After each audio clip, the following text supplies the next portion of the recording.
रातो र नीलो खुकुरी र तारा त्यो झन्डा हाम्रै हो हिँडेको बाटो बसेको माटो त्यो पनि हाम्रै हो त्यो पनि हाम्रै हो हुन त स्वरले साथ नदिए पनि तपाईँ हामीले गीत चाहिँ एकदमै गाउनुपर्छ गाउनुको त्यो लय भन्दा पनि शब्द बुझ्नु चाहिँ अति नै आवश्यक छ शब्दले के भनेको छ रातो र नीलो खुकुरी र तारा त्यो झन्डा हाम्रै हो यो चाहिँ मङ्गल नेसनल अर्गनाइजेसन हाम्रै सङ्गठनको झन्डा हो अनि त्यो शब्दमा भनिएको छ हिँडेको बाटो यो देशमा जति पनि जथाहरू जमातहरू जति पनि भिड लागेर हिँडिरहेको छ त्यो बाटो पनि हाम्रै हो भने यो देशमा जति पनि बसोबास गरिरहेको जति पनि समुदायले बसोबास गरेको छ त्यो माटो पनि तपाईँ हाम्रै हो भन्ने एउटा धार्मिक सन्देश दिएको छ त्यो शब्दले भने जस्तै तपाईँ हामीले यो देश नेपाल भनेको मङ्गोलहरूको देश हो नबुझेसम्म मात्रै हामीले यो त्यति गहन लिएको छैनौँ हामीलाई त हाम्रो के हो जस्तो लाग्छ भने हामीले हाम्रो घरमा रहेको ताला चाबी राखेर चाहिँ बाक्साभित्र राखेको जति पनि हेर्छौँ सम्पत्तिहरू खोलेर हेर्दाखेरि धनी पूर्जाहरू छ त्यो धनी पूर्जामा भएको जग्गा कसैको 6 दुर होला कसैको 10 दुर होला कसैको छँदै पनि छैन होला कसैको बिगाउँ पनि हुन सक्छ हामीले चाहिँ त्यो मात्रै हाम्रो हो भनिराखेका छौँ तर त्यो मात्रै हाम्रो होइन हामीले इतिहासलाई पनि एकदम गहिरेर अध्ययन गर्नु आवश्यक छ हिजोको इतिहास हेर्दा यो सिङ्गो मुलुक यो नेपालै तपाईँ हाम्रो पुर्खाहरूको थियो त्यसैले पनि अब हामीले हाम्रो सोचाइलाई परिवर्तन गर्दै फराकिलो सोचाइ पार्दै हामीले हाम्रो जग्गा जति पनि छ जग्गा हाम्रै दाजुभाइसँग 1 इन्ची मात्रै दाजुले भाइको अथवा भाइले दाइको मिच्यो भने ठुलो झै झगडाहरू गर्छौँ एकछिनमै अमेरी ल्याउँछौँ एकछिनमै हामीले मान्छे थुपार्छौँ साक्षीहरू ल्याउँछौँ सुद्री डोरी तागी हेर्छौँ सीमा तर यहाँ ती आर्य नस्ल भएका शासकहरूले देशै सिद्धाइसक्यो खोइ हामीले खोजेको खोइ सुद्री टाँगेको त्यसैले पनि अब तपाईँ हामीले हाम्रो यो भूमि फिर्ताको निमित्त अब एउटै मात्रै अन्तिम विकल्प र हाम्रो मानव अस्तित्व सहितको हक अधिकारको निमित्त एउटै मात्रै विकल्प जुन हो मङ्गोल नेसनल अर्गनाइजेसन चुनाव चिन्ह कुखुराको भाले यो भन्दा अरू विकल्पै छैन भन्ने कुरा चाहिँ तपाईँ हामीले एकदमै आजकै दिनबाट मनन गरेर मनमा लिएर संगठनको निमित्त समय चाहिँ सबैभन्दा महत्त्वपूर्ण कुरा हुन्छ त्यसैले 1000 जनाले जय मङ्गोल भनेर नारामा कराउनु र समय थोरै निकाल्नुमा धेरै फरक पर्छ आज देश किन यस्तो कंगाल भइरहेछ भन्दा ती आर्य नस्ल भएका शासकहरू जुन चाहिँ 1495 मा इन्डियाको अलाउद्दिन खिलजी मुसलमान राजाले लखेटाइमा परेर आफ्नो जीव ज्यान जोगाउनका निमित्त नेपालको पश्चिम भिरकोट हुँदै छिरेका ती आर्य शासकहरूले गर्दाखेरि आज देश कंगाल भइरहेछ हाम्रो पुर्खाहरू एकदमै सोझो भएकै कारणले गर्दाखेरि उहाँहरूले हाली मुहाली गर्दै षड्यन्त्र गरेर चाहिँ हाम्रो पुर्खाहरूलाई सिध्याउँदै देश उनीहरुकै हातमा कब्जामा लगिसकेको अवस्था छ।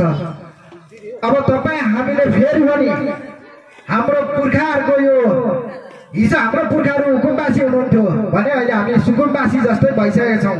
अब फेरि हामी हाम्रो भावी सन्ततिलाई हुकुमवासी नै बनाउनुको निमित्त चाहिँ महामानव डाक्टर गोपाल गुरुङज्यूले स्थापना गरिदिनु भएको मंगोल नेशनल अर्गनाइजेसन यो कसै अरूको निमित्त नभएर यो अफ्रिकामा हुने नेग्रोहरूको निमित्त होइन र आर्य नस्लती शासकहरूको लागि पनि होइन। यो संगठन त सिर्फ तपाई हामी यो देशको थेप्चे चिप्चे बहुसंख्यक मंगोल मूलवासीहरूको निमित्त उहाँले स्थापना गरिदिनु भएको हो। तर विडम्बना आज हामीले मंगोल दर्शन बुझ्न नसक्नुको परिस्थितिले गर्दा आज यो हाम्रो अवस्था भइसकेको छ।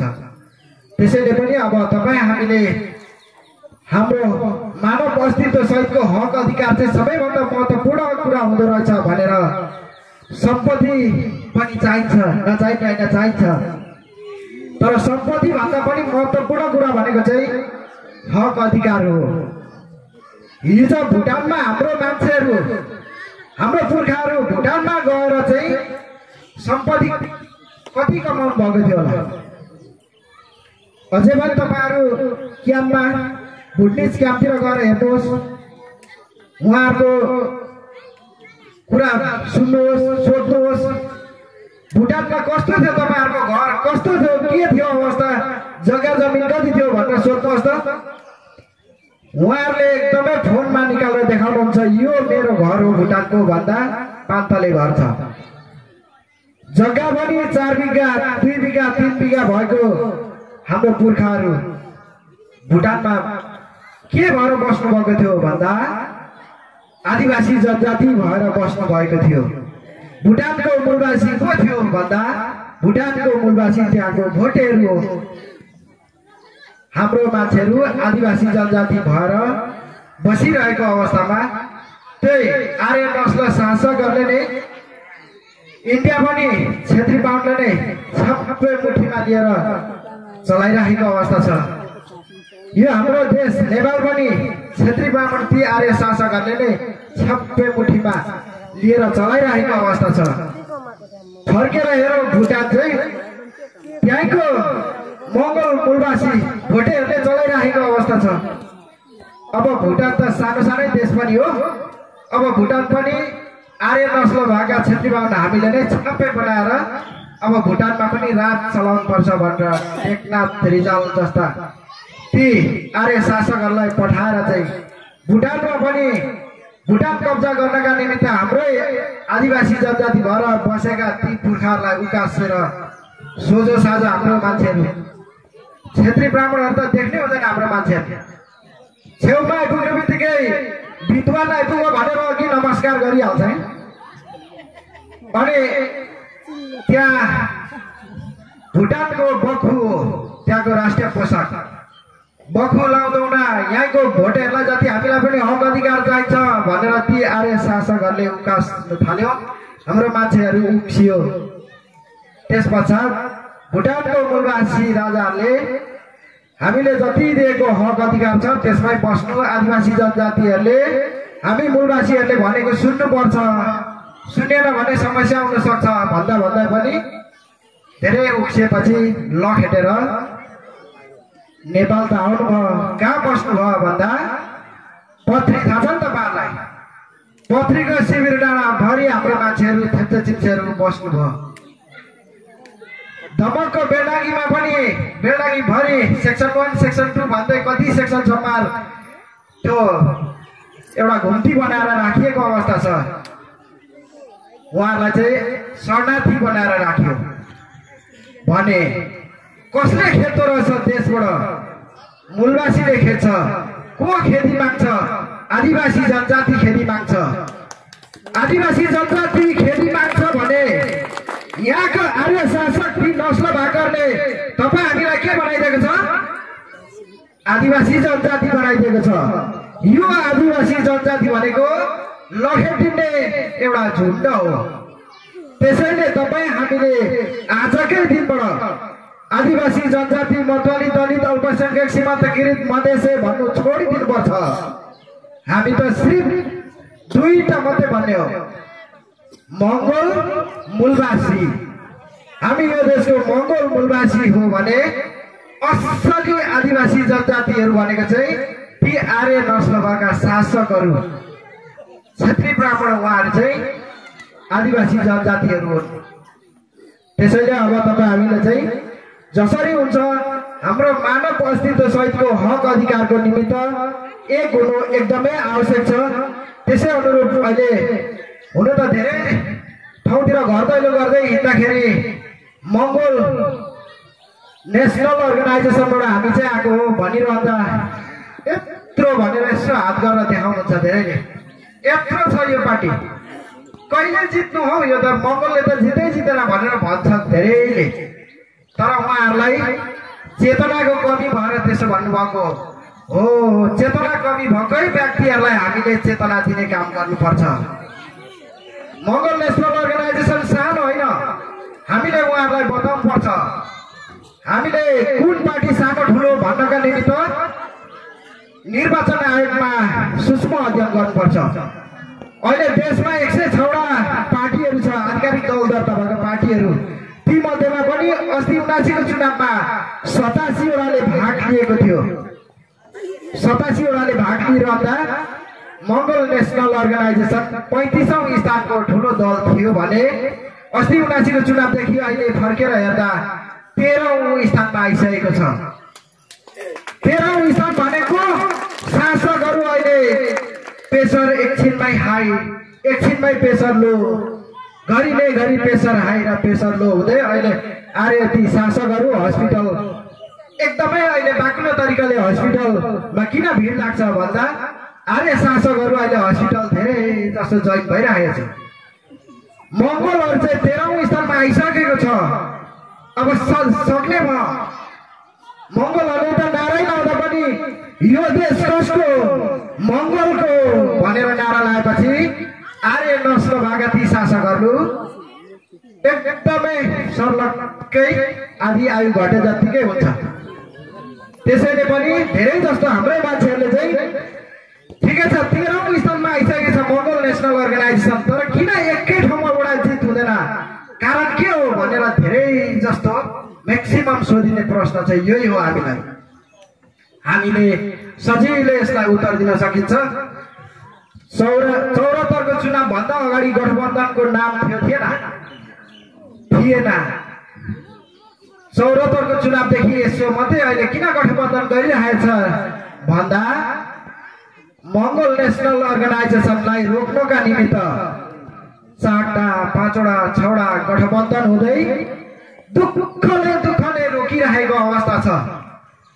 हामीले मंगोल दर्शन नबुझ्दै त मंगोल नेसनल अर्गनाइजेसन 13औं स्थानमा आइसकेछ भने अब त सबैले जानिसक्यो, बुझिसक्यो हामी चाहिँ यो देशको मंगोल मूलवासी रहेछौँ भन्ने कुरा बुझिसकेपछि यो मंगोल दर्शन बुझ्नु सुरुमा अलिकति समय लाग्छ, तर बुझिसकेपछि एकजनाले मंगोल दर्शन बुझ्यो भने 100 जना चाहिँ अनिवार्य चुनाव कुखुराको भालेमा भोट लाउने सम्म चाहिँ बनाएरै छाड्छ। त्यो एउटा अचम्मको दर्शन छ यो।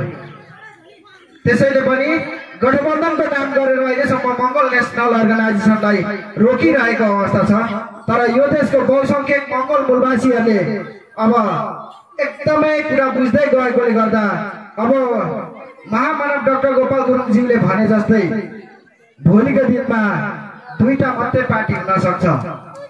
एउटा यो देशको बहुसंख्यक मंगोलहरूलाई प्रतिनिधित्व गर्ने मंगोल नेसनल अर्गनाइजेसन भने ती 20% खस आर्य साथीहरूको प्रतिनिधित्व गर्ने कुनै पनि एउटा पार्टी रहन सक्छ।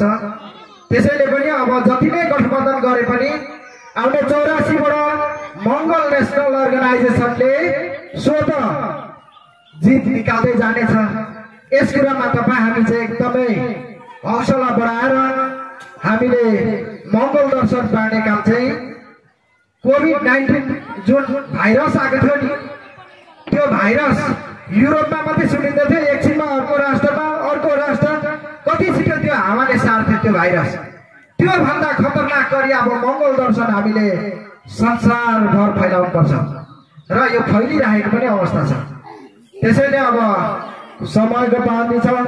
यति बेला इलाममा मङ्गल म्युजियम सन्दकपुर इलाम एकदमै तीव्रताका साथ भवन मङ्गल म्युजियम बनिरहेको छ। यस कार्यमा पनि तपाईहरुले पनि सकेसम्म अब यही आउँदै गरेको बुधबार ढलान हुने कार्य अगाडि बढिरहेको छ। त्यो मङ्गल म्युजियम सन्दकपुर इलामलाई चाहिँ सकेसम्म तपाई हाम्रै यो मूल घर बन्दैछ भनेर सम्झेर आर्थिक भौतिक नैतिक विभिन्न तवरले तपाईहरुले साथ सपोर्ट गर्दै यसलाई तीव्रताका साथमा सम्पन्न गर्नका निमित्त तपाई हाम्रै एकदमै ठुलो सहयोगको आवश्यक छ भन्दै समयको पाबन्दी छ। यहाँ विशेष अतिथि प्रमुख अतिथिज्यूहरू हुनुहुन्छ। हिजोको बन्द सत्रबाट जति पनि नवनिर्वाचित पदाधिकारीज्यूहरूलाई सफल कार्यकालको शुभकामना भन्दै मेरो केही भनाइहरूलाई यहाँ अन्त्य गर्दै यहाँहरू सम्पूर्णको सुस्वास्थ्य लाभको कामना। जति पनि मङ्गल नेसनल अर्गनाइजेसनको पोस्टहरूलाई विशेष गरी महामानव डाक्टर गोपाल गुरुङज्यूले आफैले स्वयं खोल्नु भएको मङ्गल भिजन राष्ट्रिय साप्ताहिक पत्रिकाको मुखपत्र मङ्गल भिजन पत्रिका मङ्गल भिजन टेलिभिजन यी विभिन्न मिडियाहरूलाई चाहिँ धेरैभन्दा धेरै सब्सक्राइब गर्दै फलो गर्दै शेयर गरेर साथ दिँदै अगाडि बढ्नु हुनेछ भन्दै मेरो केही भनाइहरू यही अन्त्य भएको घोषणा गर्न चाहन्छु। बिदायको सम्पूर्णमा जय मङ्गल।